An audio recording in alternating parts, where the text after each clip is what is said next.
Hello friends, welcome back to Shivaji log channel. ఇప్పుడు మీరు చూస్తున్నారు కదా, ఇది హైదరాబాద్లోని మెట్రో రైల్వే స్టేషన్ నారాయణగూడ. మీరు కాచిగూడ రైల్వే స్టేషన్ దగ్గర దిగినట్టయితే ఆ రైల్వే స్టేషన్ నుండి 1 కిలోమీటర్ల దూరంలో నారాయణగూడ అనే ఇక్కడ మెట్రో స్టేషన్ ఉంటుంది.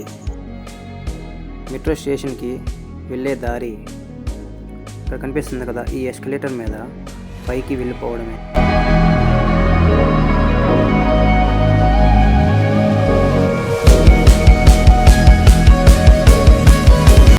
ఇది మెట్రో స్టేషన్ యొక్క మ్యాప్ వ్యూ. ఇప్పుడు మెట్రో స్టేషన్ లోపలికి ఎంటర్ అయిపోయాం. ఆ పక్కనే టికెట్ కౌంటర్ కనిపిస్తుంది. ఇక్కడ టికెట్ విషయానికి వస్తే, మీరు ఫోన్పే చేయాలనుకుంటే ఆ పక్కనే ఉన్న ఒక క్యూఆర్ కోడ్ని ఫోన్పే ద్వారా స్కాన్ చేస్తే మెట్రో స్టేషన్ యొక్క ఇంటర్ఫేస్ కనబడుతుంది. మీరు ఉన్న స్టేషన్ నుండి మీరు ఎక్కడికి వెళ్ళాలనుకుంటున్నారో ఆ స్టేషన్ ఎంటర్ చేయమంటుంది. ఎంటర్ చేశాక టికెట్ యొక్క అమౌంట్ పే చేయమంటుంది. పే చేశాక మీకు ఒక క్యూఆర్ కోడ్ రూపంలో ఒక టికెట్ వస్తుంది. మీరు లగేజీ కానీ బ్యాగ్స్ కానీ తెచ్చి ఉంటే ఎమర్జెన్సీ ఎగ్జిట్ నుండి అక్కడ స్కాన్ చేసి బయటికి వస్తుంది. అక్కడ సెక్యూరిటీ గార్డ్ కనిపిస్తున్నారు కదా, అక్కడ సెక్యూరిటీ గార్డ్ పర్సన్స్ని కూడా స్కాన్ చేస్తారు. అలాగే ఇక్కడ డోర్ కనిపిస్తుంది కదా, ఆ డోర్ ఓపెన్ అవ్వాలంటే మీరు టికెట్ తీశారు కదా, క్యూఆర్ కోడ్ అక్కడ స్కాన్ చేస్తే డోర్ ఓపెన్ అవుతుంది. అలాగ కొంచెం లోపలికి వచ్చాక ఇక్కడ లిఫ్ట్, ఎస్కలేటరు, నడవడానికి మెట్లు కూడా ఉంటాయి. మీరు ఎక్కడికి వెళ్ళాలనుకుంటున్నారో, ట్రైను ఏ ప్లాట్ఫామ్ మీదకి వస్తుందో ఆ ప్లాట్ఫామ్ నెంబర్ టికెట్ కౌంటర్ దగ్గర అక్కడ చెప్తారు.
మీరు మెట్రో స్టేషన్ నుండి బయటికి వచ్చినా కూడా మీరు తీసిన టికెట్ యొక్క క్యూఆర్ కోడ్ స్కాన్ చేస్తే డోర్స్ ఓపెన్ అవుతాయి. Okay, thanks for the watching video. For more videos. ఈ వీడియో కానీ మీకు నచ్చినట్లయితే లైక్ చేయండి, షేర్ చేయండి, కామెంట్ చేయండి. అలాగే సబ్స్క్రైబ్ చేయడం మాత్రం మర్చిపోకండి. ఓకేనా?